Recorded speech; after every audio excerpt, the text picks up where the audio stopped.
Would you believe that there was once an Olympic race where the winner rode in a car for most of the way? Where athletes were chased by wild dogs? And where rat poison was used as an energy drink? That's not a comedy movie. That is historical fact. But don't worry, it's all over. More than a century ago.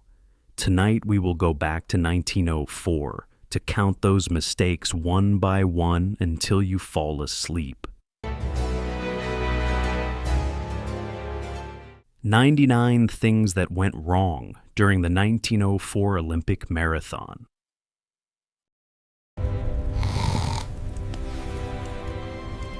Welcome to Weird History of Sleep.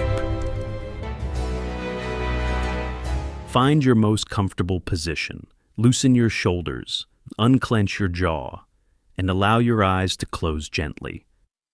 Tonight, we are not going to a fairyland. We are going to St. Louis, Missouri, on a sweltering summer day in 1904. We will observe the most chaotic historical event ever recorded, the 1904 Olympic Marathon. Why talk about chaos to go to sleep? Because when you hear about the 99 things that went wrong that day, you will feel that your bed right now is so safe, so cool, and so peaceful. Everything there was loud and dusty, but here, right now, there is only silence. We will count the incidents one by one, like counting sheep, but a little more interesting. Take a deep breath, and let's begin counting. Number 1. The timing of the race was a complete mistake. The race took place on August 30th, 1904. This was the peak of summer in the American Midwest, where the heat is not just a temperature, but a weight pressing down on everyone's shoulders. Number 2. The temperature that day was 32 degrees Celsius, or about 90 degrees Fahrenheit, but that was only in the shade. Under the direct sun, the heat scorched the skin, making the air thick and hard to breathe. Number 3. The humidity was extremely high. St. Louis is famous for its stifling humidity. The athletes' sweat could not evaporate to cool their bodies. It was like running in a giant sauna with no exit. Number 4. The start time was a disaster. The organizers decided to start the race at 3 p.m. Yes, 3 p.m., the hottest, harshest time of the day, is when the sun hung directly overhead. Number 5. The air quality was terrible. 1904 was the age of coal and industry. The St. Louis sky was not blue.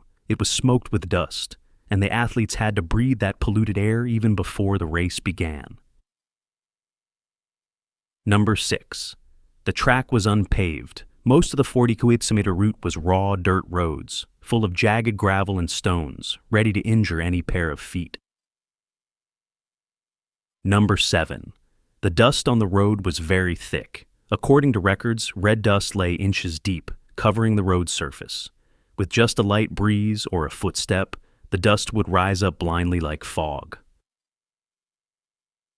Number 8. The terrain was terribly hilly. The athletes had to constantly climb up and run down 7 large hills. This was not the flat, standard track we see today.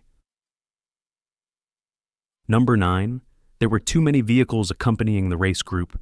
Early automobiles, organizers' horse carriages, doctors, and reporters ran right in front of and behind the athletes.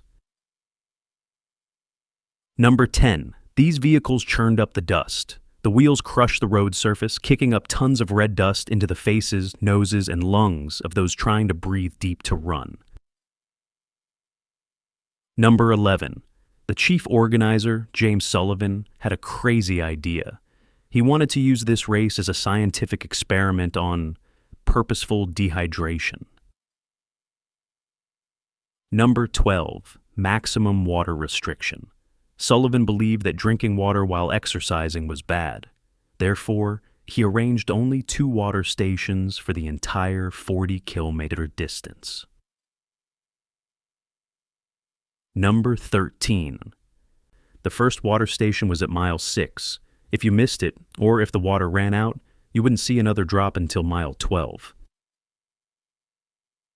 Number 14. The water source was unsafe. Water was ladled from a roadside well, kept in old wooden barrels. No one checked for cleanliness or bacteria in it. Number 15. No medical stations along the road. If you collapsed between mile 15 and 20, no modern ambulance would come immediately. You could only lie there and wait. Number 16. The participants were too mixed. Only a few were professional long-distance runners. The rest were amateurs, people who had never run a marathon before. Number 17. The Greeks who had never run. There was a group of Greek athletes participating for national pride, but they had no international competition experience or physical preparation. Number 18. Unsuitable racing attire. No high-tech running shoes, no breathable clothing. They wore long trousers, thick cotton shirts, or hard leather shoes. Number 19. Felix Carvajal, a postman from Cuba. He arrived at the race after losing all his money at a casino in New Orleans and had to hitchhike or walk to St. Louis. Number 20. Felix's outfit. He appeared at the starting line in a white long-sleeve shirt, dark long trousers, street shoes, and a beret. He looked more like he was going for a walk than a race. Number 21. The trouser cutting incident. Another athlete, out of pity, helped Felix use scissors to cut his long trousers into shorts right before the start time so he could run easier. It looked ragged and odd. Number 22. Fred Lorz, a bricklayer from New York. He trained at night after work and was not truly ready for the afternoon heat of the Midwest. Number 23. Len Taugnane and John Masciani. They were two men from the Tswana tribe in South Africa, in St. Louis, to participate in the World's Fair. They joined the race by chance. Number 24. They ran barefoot. Len and Jan did not wear shoes. They ran on the hot gravel road with their bare feet. Number 25. Thomas Hicks, the hope of America. He was cared for by a support team, but this very team later became his nightmare. Number 26. The starting gun fired. As soon as the gun started the race, the chaotic crowd spilled onto the road, narrowing the athlete's path from the very first meter. Number 27. Traffic was not completely blocked. Throughout the race, athletes had to dodge delivery wagons, pedestrians, and even stray dogs on the streets. Number 28. John Lorden, an American athlete, gave up very early. Not because of fatigue, but because he inhaled too much dust and began vomiting violently in the very first mile. Number 29. William Garcia from California. He almost died. The amount of dust covering the track was so thick, it filled his esophagus, causing severe stomach hemorrhaging. Number 30. Garcia was found lying unconscious by the roadside.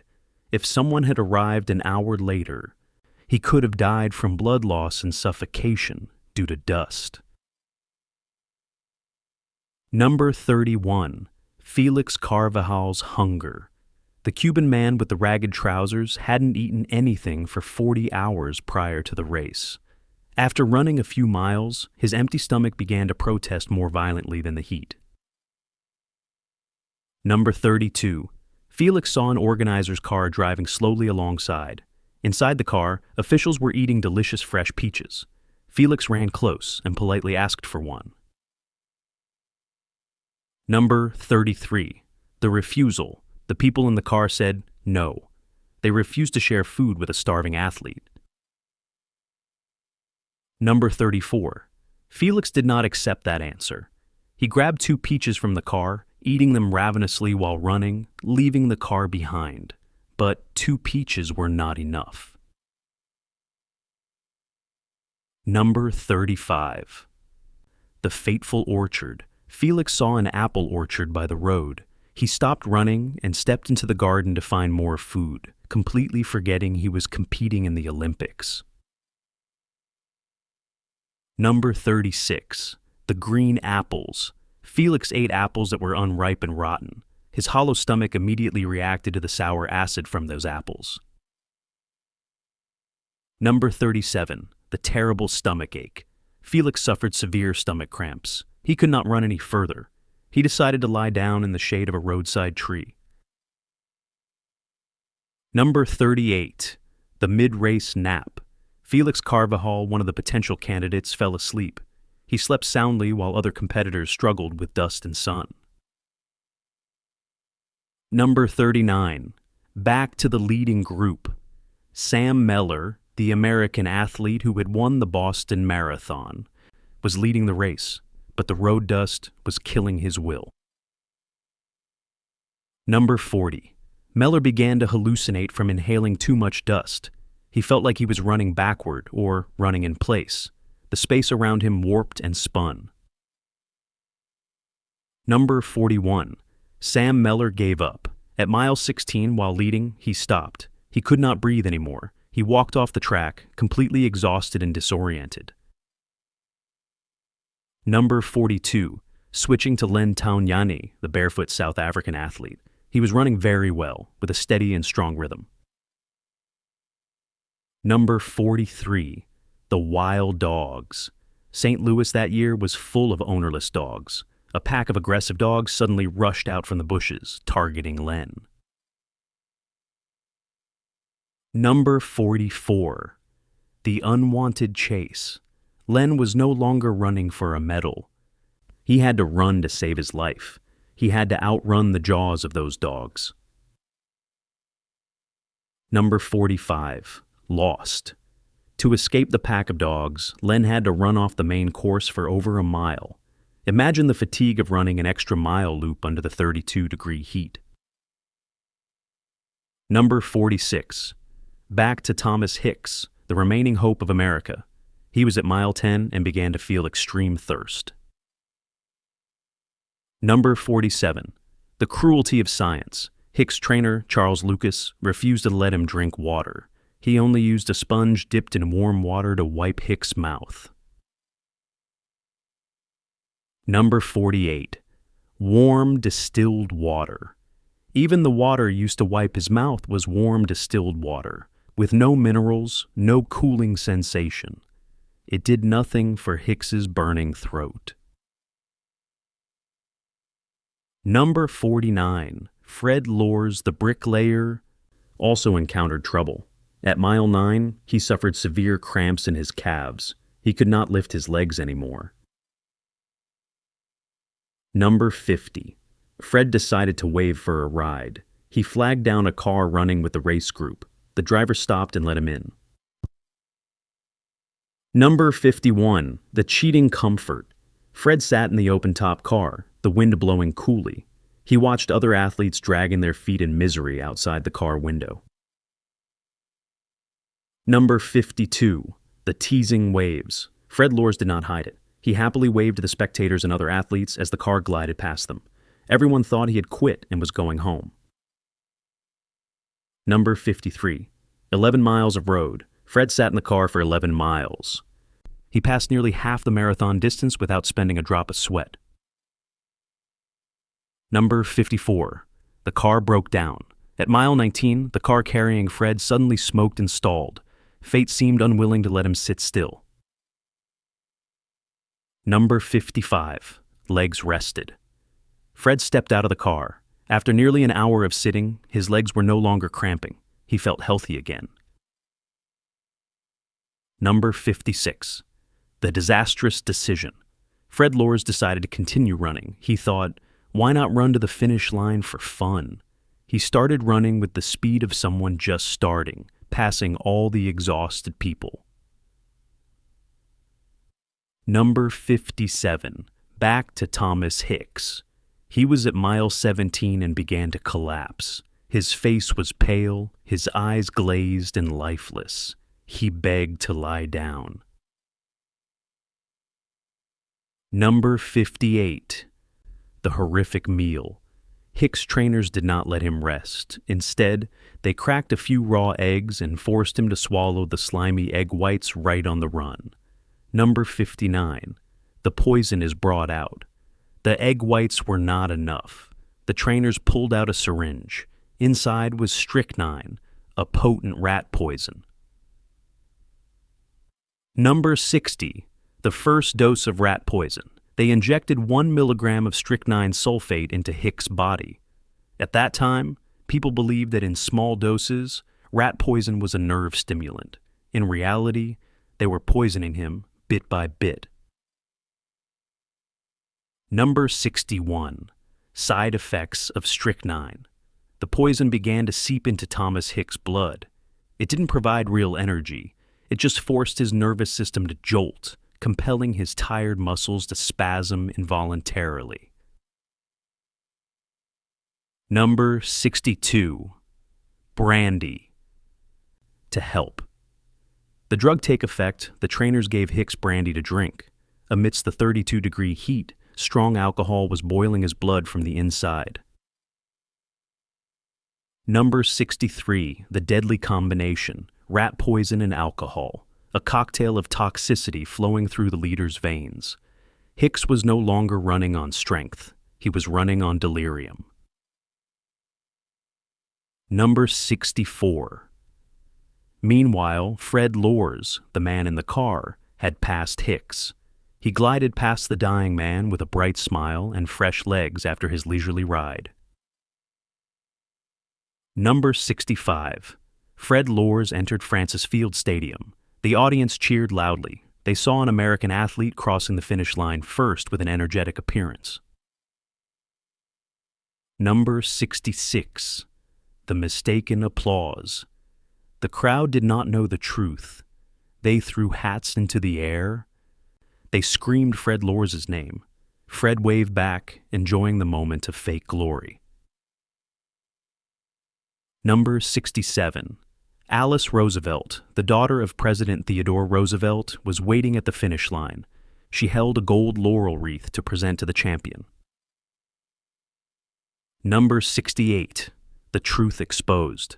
Just as Fred prepared to receive the award, an official rushed out and shouted. He had seen Fred sitting in the car at mile 12. Number 69. It was just a joke. Fred Lorz laughed loudly and said he only intended to joke a little for fun, but the crowd did not laugh. The cheering died out, replaced by anger. Number 70. Back to Thomas Hicks on the track. He now looked nothing like a human being. His face turned ash gray, pale and soulless. Number 71. Hallucinations took over the mind. Hicks babbled. He believed the finish line was still 20 miles away, even though he was actually less than 2 miles from it. Number 72. The second dose of poison. Seeing Hicks slow down, the trainers injected another dose of strychnine. This time the dosage was higher. They were gambling his life for a gold medal. Number 73. Hicks could not lift his feet. His thigh muscles were dead stiff. He could not walk naturally anymore. Number 74. 2 men supporting 1. 2 trainers had to run closely on both sides, holding Hicks under his armpits and dragging him along. Hicks's feet still touched the ground, but he wasn't really stepping. He was being dragged. Number 75. Eyes rolled back. Hicks' eyes rolled back, showing only the whites. He completely lost consciousness of the world around him, leaving only a weak survival instinct. Number 76. The final hill. Before entering the stadium, there was a small slope. To Hicks at that moment, it was as high as Mount Everest. He had to drag himself inch by inch. Number 77. More brandy. They poured more alcohol into his mouth. Hicks swallowed it like a machine. His body was now a chemical engine running on overload. Number 78. Hicks entered the stadium. The crowd fell silent. They did not see a heroic champion, they saw a zombie being supported. Number 79. The horror of the audience. Instead of cheering, everyone held their breath. Hicks looked as if he could die right there at any moment. Number 80. The final steps. The trainers let go so Hicks could step across the finish line himself. He stumbled, his legs tangling together. Number 81. The finish line. Hicks collapsed the moment his chest touched the tape. He did not raise his hands in celebration. He fell like a sack of sand. Number 82. 4 doctors rushed in. They didn't come to congratulate, they came to resuscitate. Hicks was completely unconscious. His heart beat erratically due to the poison. Number 83. An hour of life and death. The doctors spent a whole hour reviving Hicks right on the grass. If they had arrived a few minutes later, that dose of strychnine would have killed him. Number 84. Thomas Hicks was the champion, but he could not stand on the podium. He was carried out of the stadium on a stretcher, his hand still clutching the trophy. Number 85. The 4th place finisher. Do you remember Felix Carvajal, the postman who took a nap? He woke up, continued running, and finished in 4th place. Number 86. Felix's regret. Experts calculated that if Felix hadn't stopped to chat and hadn't napped, he would have won easily without needing rat poison. Number 87. Only 14 finishers. Out of 32 starters, more than half quit, were hospitalized, or disappeared into the dust clouds. Number 88. The man who almost died from dust. William Garcia, who suffered stomach hemorrhaging from dust, was found and taken to the emergency room in time. He survived miraculously. Number 89. The punishment for Fred Lorz. He was banned from competing for life for his harmful joke, though the ban was later lifted. Number 90. Thomas Hicks never ran again. After that day, he retired permanently. The gold medal was not enough to compensate for that nightmare. Number 91. James Sullivan, the chief organizer, still admitted no fault. He complained that the athletes were too weak. Number 92. Failed experiment. Sullivan's theory on no water drinking was proven to be a deadly mistake, but it took decades for sports science to truly change. Number 93. The reputation of St. Louis. The 1904 Olympics is remembered as one of the worst and weirdest sporting events in human history. Number 94. Never repeated. The Olympic organizers were so scared, they wanted to eliminate the marathon completely from future games. Number 95. The sun sets. Finally, the horrific day of competition ended. Darkness covered Francis Field Stadium. Number 96. The dust settles. The thick red dust, the enemy of the athletes, finally lay still on the ground. The air returned to being clear. Number 97. The silence of the night. The cheering stopped, the car horns stopped, the wild dogs went to sleep. Number 98. The year 1904 has passed. Those mistakes stayed in the past, over 100 years away from us. They cannot bother you anymore.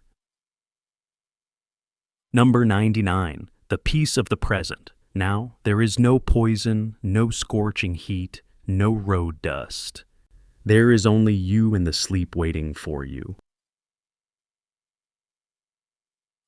That was 99 things that went wrong, a long list of chaos. But you see, everything passes. No matter how bad the day was, the sun still set, and the night still brought rest.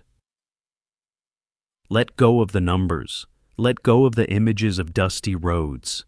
Your body is now very safe. Your breath is very steady, in and out. Your limbs are heavy, sinking deep into softness. There is no race left to run. You have finished. Your finish line is sweet dreams.